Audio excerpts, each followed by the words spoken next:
ଶ୍ରେଣୀ ଚତୁର୍ଥ ବିଷୟ ସାମାଜିକ ପ୍ରସଙ୍ଗ ଭାରତୀୟ ସଂସ୍କୃତିର ବିଭିନ୍ନ ଦିଗ। ଭାଇ ଭଉଣୀମାନେ, ଆମ ବିଦ୍ୟାଳୟରେ ଅନେକ ଉତ୍ସବ ପାଳନ କରାଯାଏ ଏବଂ ସେ ଉତ୍ସବମାନଙ୍କରେ ବିଭିନ୍ନ ସାଂସ୍କୃତିକ କାର୍ଯ୍ୟକ୍ରମ ଆମେ କରି ଆସୁଛୁ।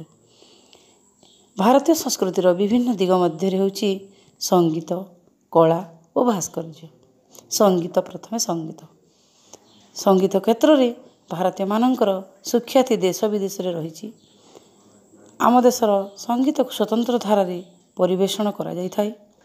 ଆମ ଦେଶରେ ହିନ୍ଦୁସ୍ତାନୀ, କର୍ଣ୍ଣାଟକୀ, ଓଡ଼ିଶୀ ସଙ୍ଗୀତ ଦେଶ ବିଦେଶରେ ଆଦର ଲାଭ କରିଛି। ସଙ୍ଗୀତ ଭଳି ଲୋକମାନେ ନୃତ୍ୟ କ୍ଷେତ୍ରରେ ମଧ୍ୟ ନୂତନ ଧାରା ସୃଷ୍ଟି କରିଛନ୍ତି। ଆମ ଦେଶର କଥକ, କଥାକଳି, କୁଚିପୁଡ଼ି, ଭାରତନାଟ୍ୟମ, ମଣିପୁରୀ, ଓଡ଼ିଶୀ ନୃତ୍ୟ ମଧ୍ୟ ଖ୍ୟାତି ଅର୍ଜନ କରିଛି। ତାପରେ ଆମେ ଜାଣିବା କଳା। ମଣିଷ ତାର ମନର ଭାବକୁ ପ୍ରକାଶ କରିବା ପାଇଁ ଗୁମ୍ଫାରେ ବିଭିନ୍ନ ଚିତ୍ର ଆଙ୍କୁଥିଲା।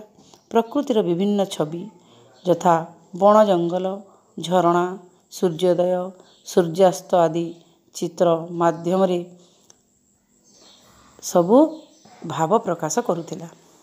ସେ ବ୍ୟବହାର କରୁଥିବା ମାଟି ପାତ୍ର, ବାସନ ଆଦିରେ ମଧ୍ୟ ଚିତ୍ର ରହୁଥିଲା। ମହେଞ୍ଜୋଦାରୋର ଖନନରୁ ମିଳିଥିବା ଏକ ଚିତ୍ରର ଛବି ଦେଖିଲେ ଆମ ମନରେ ସେତେବେଳର ଚିତ୍ରକଳା ସମ୍ପର୍କରେ ଧାରଣା ଆସେ। ଆଜିର ମଣିଷ ତାର ଜ୍ଞାନକୁ ବିଭିନ୍ନ କ୍ଷେତ୍ରରେ ଉପଯୋଗ କରୁଛି। ସେ ପଥରରେ ସୁନ୍ଦର ଛବି, ମୂର୍ତ୍ତି, ସ୍ତମ୍ଭ, ସ୍ତୂପ ଆଦି ନିର୍ମାଣ କରୁଛି। ଏସବୁ ଉନ୍ନତ କଳା ଓ ଭାସ୍କର୍ଯ୍ୟର ପରିଚୟ ଦିଏ।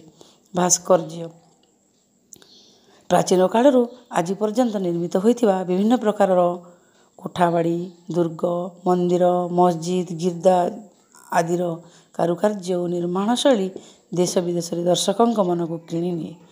ସେଗୁଡ଼ିକ ଆମ ଦେଶର ଉନ୍ନତ କଳା ଓ ଭାସ୍କର୍ଯ୍ୟର ପରିଚୟ ପ୍ରଦାନ କରନ୍ତି।